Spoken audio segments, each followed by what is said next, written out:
Today we're going to be making eggshell calcium from scratch. All you need to do is, as you're making your eggs, just save the shells. I like to wash them out and then I put them in a bowl and I store them until I have enough to make calcium. So there's my eggs.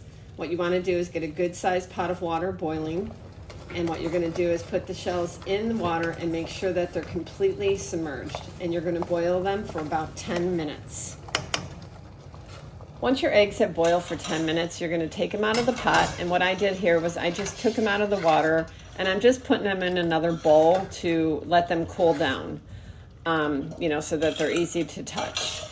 And once you do that, then you get a cookie sheet and you want to spread them out and make sure that none of them are attached. Look at this one. You can see there's still some of the membrane in there. You want to keep that. That is awesome for joints.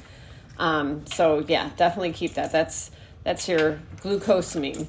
So just spread them all out. A lot of them, they like to stick together, so you just want to make sure that they're separated all on a cookie sheet so that they could dry out really well. And then what I decided to do was flip them over, because I figured this way any wet moisture in the inside is going to drip out and dry quicker. Then you put your oven at 200 and you're going to bake them. Since these are still wet, I'm going to bake them for about 20 minutes just to make sure that they're completely dried. Our eggshells are all dried out. So now what I'm doing is putting it in a coffee grinder.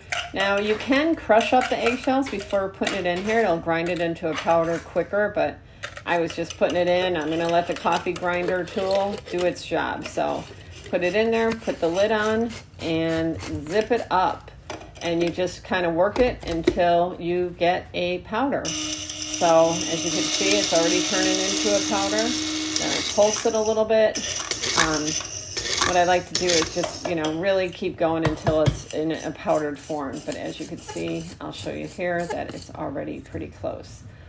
So our eggshell calcium is complete. You want to put it in an airtight container. As you can see, it's a nice powder.